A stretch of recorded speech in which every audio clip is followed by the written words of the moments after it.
Ishii akkam jirtuu nagaa turtanii jechaa dhaggeeffattoonni fi hordoftoonni yuutuubii keenyaa nagaan keenya isin haa ga'u jechaa guyyaa har'aa kan ammoo improvology of respiratory system yookaan ammoo development of respiratory system kan jennu walii wajjin kan jalqabnu ta'a jechuudha. Development of respiratory system jechuun qaamonni respiratory system keessatti qooda fudhatan jennee addaan qoodne sun anaatoomiidhaan respiratory tract fi lower respiratory tract akkasumas physiological conduction portion fi respiratory portion jennee addaan qoodne sun echa akka dhufan yeroo improvology yookaan improgenesis echa akka argaman tokko tokkoon walii wajjin kan laallu ta'a jechuudha. Egaa kun akkuma laangii keenya kun akkuma argitan kana sombi keenya kana fakkaata. Kun somba keenya siin kun tuubboon kun afaan irraa funyaan irraa qabee qaamota respiratory tract keessatti respiratory organ system keessatti qooda fudhatanidha. Kun akkasitti iddoo kana akkuma argitan cardiac notch-dha. Left lung irratti argama cardiac notch jennaani. Jalli kun ammoo diaphragmatic space, gubbaan kun immoo akkasitti muluun kun fuuli kun muluun kun costal surface jennaani. Duuba kana posterior jennaani. Fuuldurri kun apex jennaani. Mataan kun fuuldurri apex jennaani. Isa gara mediastinum aanu kanaan immoo anterior jennaan. Asiinis tokkuma jechuudha, wal fakkaata. Mediastinum surface kan jennu asiin jira jechuudha. Mediastinum surface gaafa orgaanicha guutumatti fuunee ilaalu asirratti baay'ee mul'atu.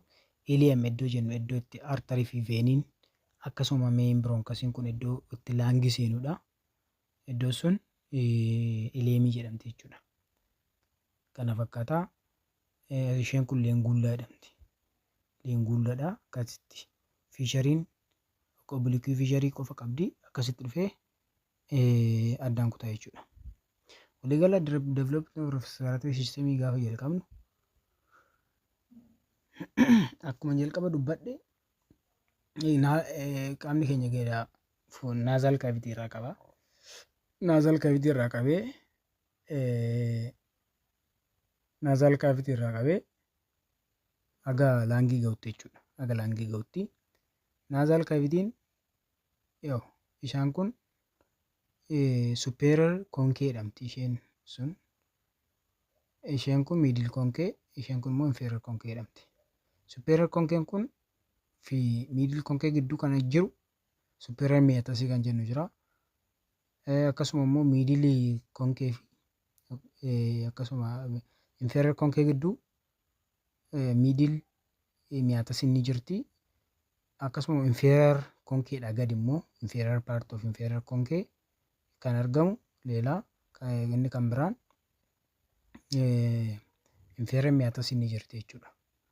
Waliigala funyaan keenya for descriptive purpose divided into two parts, external nose and internal nose. External nose warri jennuun warra funyaan keenya alaa irraa uumame kan akka cartilage, boonii, skinii dabalatee ruutii, apexii, ligamentii waliigala isaa cartilage jiran waan hunda isaa dabalatee external irratti warra argaman akka paranasal sinus internal immoo warra internal organ nasal cavity keessatti argaman akkasuma farnixii iddoo itti fufu nasofarnixii kaza orofarnixii isa booda laryngopharnixii inni asiin larynxidha jechuudha. Larynxii arganna. Larynxii irraan isheen kun arytenoid cartilage jennaan. Isheen kun epiglootidha.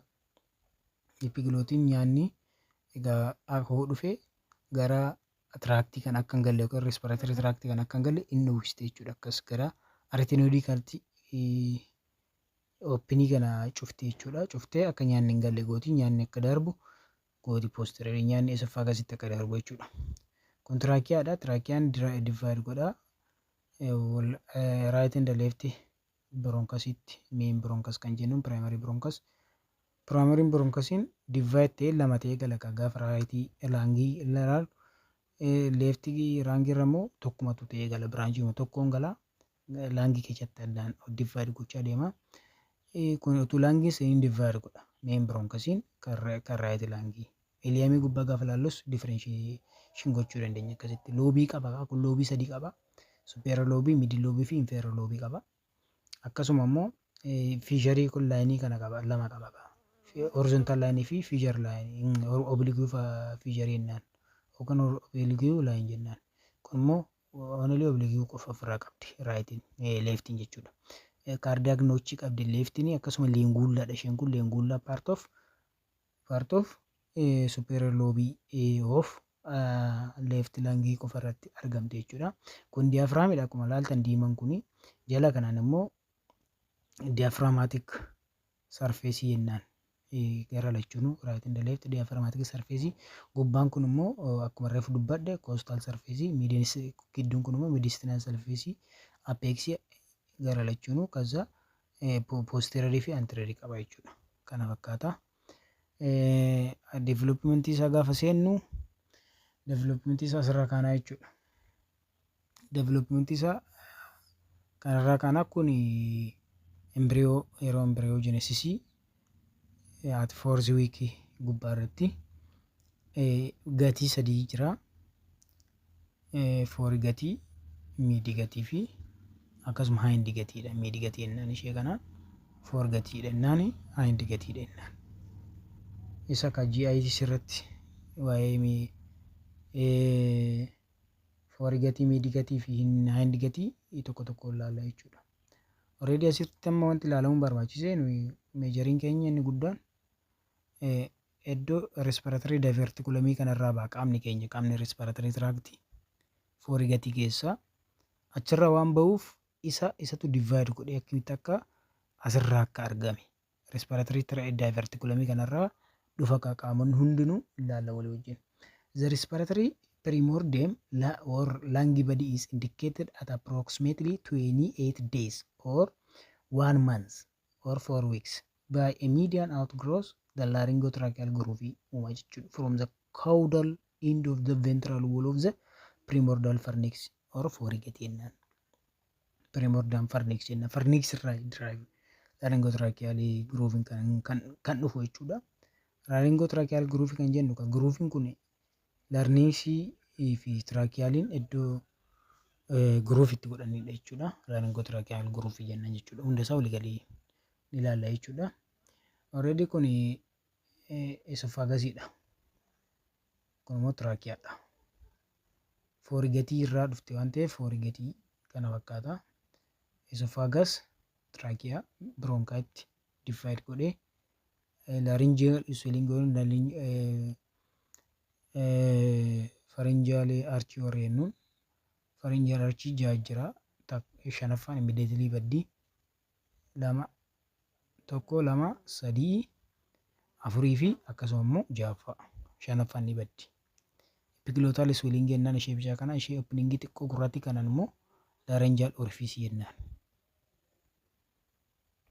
Kun endodermidha akkuma beekamu ka during embryogenesis gastrulation processing jedhamu jira. Gastrulation jechuun the formation of 3 germ layers jechuudha. Yeroo ittiin germ layerii lama ture irraa yookaan immoo baay'ee germ layerii yookaan immoo germii lama ture. Germii layerii lama ture, layerii lama isaa irraa yeroon itti layerii sadiitti deebi'ee jira. Embryogenesis yookaan immoo embryology yeroo laallu jechuudha. Endodermii, ectodermii fi mesodermii jennaan 3 germ layer yookaan gastrulation process irratti argaman. Orgaaniin baay'inaan visceral organ yookaan qaamonni keessaa jara dhufanii endodermii layer irraa akka argaman agarsiisa jechuudha. Endodermii layer irraa akka argaman. Endodermii jechuun isa bicaa kana jechuudha. Isa bicaa kana. Inni diimaan kun immoo diimaan coverage alarraan akka diimaa fakkaatu kun splanchnic mesodermii jennaani. Primordial pharynx dha isheen kuni. Pharynx irraan divide kan ta'u kun immoo tracheal dha jechuudha. Walirratti immoo laryngotracheal diverticulum dha. Esophagusin immoo posterior of trachea ni ba'a jechuudha. Dhumarratti foolii fuse godhanii septamii uumanii turan tracheoesophageal septamii kan jennu jira. Isa uumanii dhumarra adda ba'an jechuudha. As a posterior esophagus, anterior immoo trachea arganna jechuudha. Kun egaa kunooti akkuma reefu jenne waan haaraa qabu. Haala guddina isaa yeroo torbee 4 ture, yeroo torbee 5 6 akkasumas torbee 10 ture garaagarummaa jirudha kan inni agarsiisu. Diippilii sirriitti dubbisaadha. Laaringootiraakiyaal guruufii ishee kana yeroo torbee 10 gahu hamma ishiin geeche akkasitti guddatte jechuudha. Hamma ishiin geeche ilaaluu qabna jechuudha. Hamma kana turte yeroo torbee 4 hamma kana turte. Yeroo torbee 10 gahu jechuun hamma kana geesse. Guddina isaa achirraa kan argame. Kun immoo root of taangii jennaani. Taangii keenya arraba keenya toonsiliidha. Paalaataan toonsilii hin jennu san bitaa mirgaan toonsilii uumamteetti jechuudha. Kan agarsiisuudhaaf kan inni aritinoid swelling illee uumamte aritinoid kaartileejiin kan irraa dhuftu. Larinjaan illeeti larinjaan illee uumamte jechuudha. By the end of the fourth week, the laryngotracheal groove has evaginated to form pouch-like laryngotracheal diverticulum. Dhuma torbee arfaffaat irratti laryngotracheal grooving kan ture sun evaginate ta'a. Evaginate pouch-like waan akka pouchii fakkaatu kana uuma. Innis laryngotracheal diverticulum jennaan. Laryngotracheal diverticulum kun laryngotracheal diverticulum ishee kana. Isheen itti gurraachesse kana. Laryngotracheal diverticulum jennaan. Echarraa dhufee jalqaba maal ture inni laryngotracheal groove ture. Larynxii fi kan tracheaan waliin qabdu groove jira. Groove santu evaginate pouch-like uuma. Pouch-like laryngotracheal diverticulum uuma jechuudha. Splenic mesodermii haga dhumaatti ilaala. Haga dhumaatti ittuma fufee jira jechuudha. Laryngotracheal opening iddootti larynx irraa wanti seene gara tracheaatti galu openingiin gara trachea galchitu sun laryngotracheal opening jennaan. Laryngotracheal diverticulum kun located ventral to the caudal part of the forehead. Ventral jechuun gara fuulduraa jechuudha. Gara fuulduraa jechuudha. Caudal jechuun immoo gara olii jechuudha. Fuulduraan gara olii kan foreheadiitti irratti argama jechuudha. This primordium of the tracheobronchial tree, primordium wanti kun dhumarra maal ta'uuf deema? Tree bronchial tree kan jennu sana jechuudha. Bronchial tree kan jenne hin jira miti isa ta'uuf deema jechuudha. Tracheobronchial tree develops caudal to the fourth pair of pharyngeal pouches. Pharyngeal archii kan jenne san jechuudha. Pouchii kan fakkaatu san archii san HR fourth irraa dhufu, fourth pair irraa dhufu. Pair jechuun gara lachuun bitaa mirgaan jira waan ta'eef achirraa argamte jechuudha. Maaliin primordium tracheobronchial tree warra jenneen jira. Tracheal divide ta'anii main bronchus lower segmental akkasuma bronchiolisi garagaraatti rama kan deemu sun bronchial tree warra jennu sun HR dhufan jechuudha. Fourth pair of pharyngeal pouches kun pharyngeal arches kan jennu irraa dhufan. Endodermal lining sun immoo endodermal sun line godhee kan jiru sun qaama sana endodermiin reefu dubbadhi sun garamitti guddatti laryngotracheal groove give rise goote to the pulmonary epithelium itti deebiti. Pulmonary epithelium taate. Pulmonary epithelium kun respiratory epithelium kan jenne san pseudo stratified columnar slated epithelium kan jenne san taate jechuudha. Akkasuma gland of larynx dhaa fi trachea akkasuma bronchaadhaaf glandii achirratti argaman ni kennitiif jechuudha. Achirraa dhufan endodermal line irraa dhufan. Epithelium kun lining laarii fi akkasuma immoo larynx glandii fi epithelium larynx trachea fi bronchi achirraa argamanii endodermal lining isa irraa argaman jechuudha. Akkasuma connective tissue cartilage fi smooth muscle immoo in this structure develop from the splanchnic mesoderm surrounding the forehead. Warri kaan amma fakkeenyaaf warri achirratti maaltu argameen splanchnic mesoderm ni jireen. Splanchnic mesoderm isa kana jechuudha. Splanchnic mesoderm. Splanchnic mesoderm kun garamitti guddatti gara cartilage tokko connective tissue lama smooth muscle sadii kanatti guddatti. Kan naannoo larynx trachea fi bronchi itti argaman. Kana fakkaata kunoo fakkii kana ilaalaa. Endodermii jechuun qaama kana gidduu keessa kana. Splenic mesodermiin ishee kana. Isheetu maaltti guddata? Connective tissue cartilage smooth muscletti guddata. Endodermal lining maaltti guddata jenna? Pulmonary epithelium fi glanditti. Kan larynx, kan trachea fi kan bronchus irratti qabadha. Kun immoo woolii lumenii yookaan woolii tracheaati. Isarratti kan argaman connective tissue ni jiru.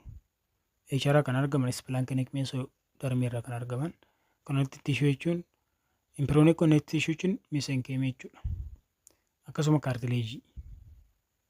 Epitheliumiin immoo endoderm irraa akka argaman reefu ilaallee ture. Epitheliumii fi glandonni akkasuma qoodiinsa isaa ta'e jechuudha. Smooth musclein immoo isarraa argaman jenne splenic mesoderm irraa akka argaman reefu ilaallee ture. Cartilagein guddachaa dhufe ilaalama. Connective tissue illee adda ba'aa dhufe hundi isaanii glandiin akka endoderm lining irraa dhufes epithelial lining illee akka achi dhufe illee adda ba'aa jira jechuudha. As this diverticulum elongated, diverticulumiin kun gaafa guddatu it is invested with splenic mesenchyme. And it is distal in the largest to form global respiratory body umti. Enlarge taate jechuudha diverticulumiin kun. Laryngotracheal diverticulum soon separate primordial pharynx gara oliitiin, however it maintain communication with serous. Communication gidduu isaanii jiru eeguudhaaf. Esophagus achumaan ba'a. Oliin immoo pharynxiin uumamti. Communication pharynx fi larynx gidduu akkasuma immoo trachea gidduu jirtu ni eegamti. Kana fakkaata. Longitudinal tracheoesophageal folding immoo develop in the laryngotracheal diverticulum approach each other and fuse to form partition the tracheoesophageal septum kan reefu jenne san yoo shakan pharynxidha tracheoesophageal folding kan jenne san primordium of laryngotracheal tube irra groove dha kun groove kanatu fuse de septum sunis akka adda baatu immoo sitti reefu dubbadhe jechuudha. Kana isaan adda baastu septum jirti. Septum sun asitti uumamti jechuudha. This septum kun divide cranial portion of the foregut into a ventral part and vertebral part, the laryngotracheal tube or primordium of the larynx, trachea, bronchi and larynx. Laryngotracheal tube irraa argaman warri kun. Isaa ol kan jiran immoo achumarraa communication kan eeguudhaaf wantoonni akka pharynx achirraa uumamu jechuudha. Irraa olee. Gara gadii immoo primordium of larynx, trachea, bronchi and larynx. And dorsal part immoo fuuldura isaati. Dorsal immoo primordium of oropharynx. Gara oliitiin jechuudha. Gara oropharynx akkasuma esophagus illee duubaan jirti esophagus waan ta'eef. The opening of the laryngotracheal tube, opening in banal laryngotracheal tube sun immoo into the pharynx. Pharynx itti guddatti. Become the primordium laryngeal illeti taati. Laryngeal illeti taati jechuudha. Yoo sirratti akkuma laryngeal tube kun isa gara laangii deemu kun esophagusidha. Kun irraa olee warra gara oropharynx dorsal part jechuudha. Ventral part gara laangii deema.